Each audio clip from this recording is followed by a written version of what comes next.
Audio clip number 19۔ اس میں انشاءاللہ عز و جل آپ سورہ بقرہ کی آیت نمبر 50 سے لے کر 52 تک کی تلاوت، ترجمہ اور تفسیر صراط الجنان سنیں گے۔ بسم اللہ الرحمن الرحیم۔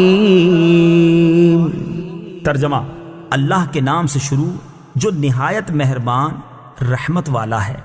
وَإِذْ فَرَقْنَا بِكُمُ الْبَحْرَ فَأَنْجَيْنَاكُمْ وَأَغْرَقْنَا آلَ فِرْعَوْنَ وَأَنْتُمْ تَنظُرُونَ۔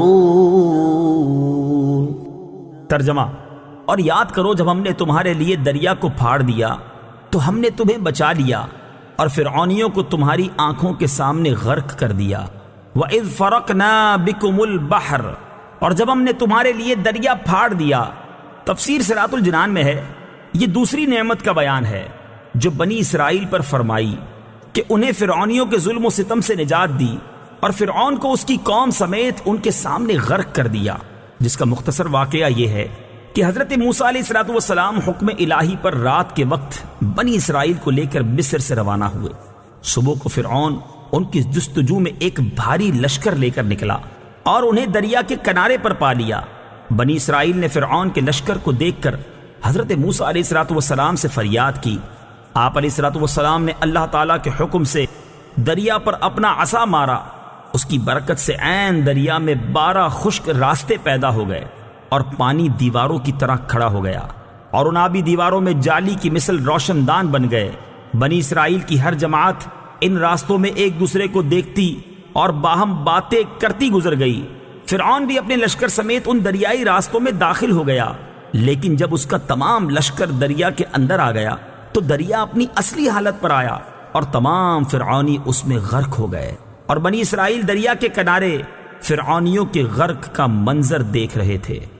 انبیاء کرام علیہ السلام پر ہونے والے انعام کی یادگار قائم کرنا سنت ہے۔ فرعونیوں کا غرق ہونا محرم کی 10ویں تاریخ کو ہوا اور حضرت موسیٰ علیہ السلام نے اس دن شکر کا روزہ رکھا۔ صحیح بخاری اور صحیح مسلم میں ہے، حضرت عبداللہ بن عباس رضی اللہ تعالی عنہما فرماتے ہیں جب حضور پرنور صلی اللہ تعالی علیہ وسلم مدینہ منورہ تشریف لائے تو آپ نے دیکھا کہ یہودی عاشورہ کے دن روزہ رکھتے ہیں۔ آپ صلی اللہ تعالی علیہ وسلم نے ارشاد فرمایا، یہ کیا ہے؟ یہودیوں نے عرض کی، یہ نیک دن ہے، یہ وہ دن ہے جس میں اللہ تعالیٰ نے بنی اسرائیل کو ان کے دشمن سے نجات دی۔ تو حضرت موسیٰ علیہ السلام نے اس دن روزہ رکھا تھا۔ رسول کریم صلی اللہ تعالی علیہ وسلم نے ارشاد فرمایا، تمہاری نسبت موسیٰ سے میرا تعلق زیادہ ہے۔ چنانچہ آپ صلی اللہ تعالی علیہ وسلم نے اس دن روزہ رکھا اور اس دن روزہ رکھنے کا حکم ارشاد فرمایا۔ البتہ صرف 10 محرم کا روزہ نہ رکھا جائے بلکہ اس کے ساتھ آگے یا پیچھے ایک روزہ ملایا جائے، جیسا کہ حضرت عبداللہ بن عباس رضی اللہ تعالی عنہما سے مروی ہے۔ رسول اللہ صلی اللہ تعالی علیہ وسلم نے ارشاد فرمایا، عاشورہ کے دن کا روزہ رکھو اور اس میں یہودیوں کی مخالفت کرو۔ عاشورہ کے دن سے پہلے یا بعد میں ایک دن کا روزہ رکھو۔ اس سے معلوم ہوا انبیاء کرام علیہ السلام پر جو انعام الہی ہو اس کی یادگار قائم کرنا اور شکر بجا لانا سنت ہے، اگرچہ کفار بھی اس یادگار کو قائم کرتے ہوں۔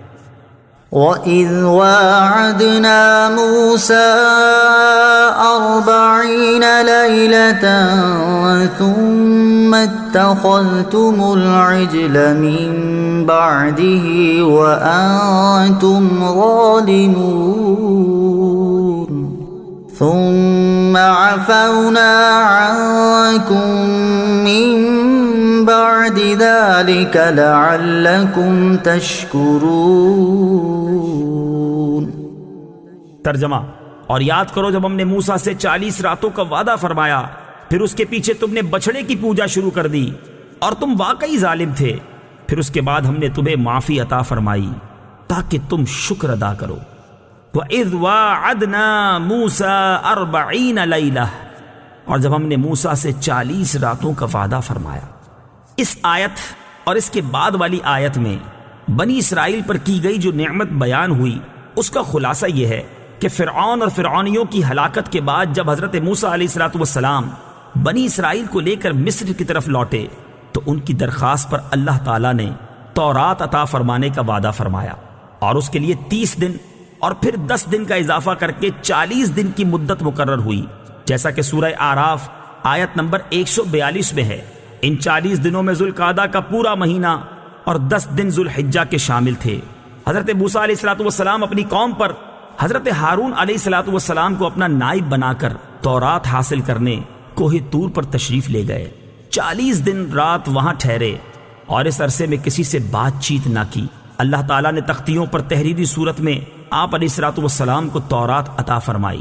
دوسری طرف سامری نے جواہرات سے مزین سونے کا ایک بچڑا بنا کر قوم سے کہا، یہ تمہارا معبود ہے۔ وہ لوگ 1 مہینے تک حضرت موسیٰ علیہ السلام کا انتظار کرنے کے بعد سامری کے بہکانے سے بچڑے کی پوجا کرنے لگے۔ ان پوجا کرنے والوں میں تمام بنی اسرائیل شامل تھے، صرف حضرت ہارون علیہ السلام اور آپ کے 12,000 ساتھی اس شرک سے دور و نفور رہے۔ جب حضرت موسیٰ علیہ السلام واپس تشریف لائے تو قوم کی حالت دیکھ کر انہیں تنبیہ کی اور انہیں ان کے گناہ کا کفارہ بتایا۔ چنانچہ جب انہوں نے حضرت موسیٰ علیہ السلام کے بتائے ہوئے طریقے کے مطابق توبہ کی تو اللہ تعالیٰ نے انہیں معاف کر دیا۔ ان مرتد ہونے والوں کی توبہ کا بیان آیت نمبر 53 کے بعد آ رہا۔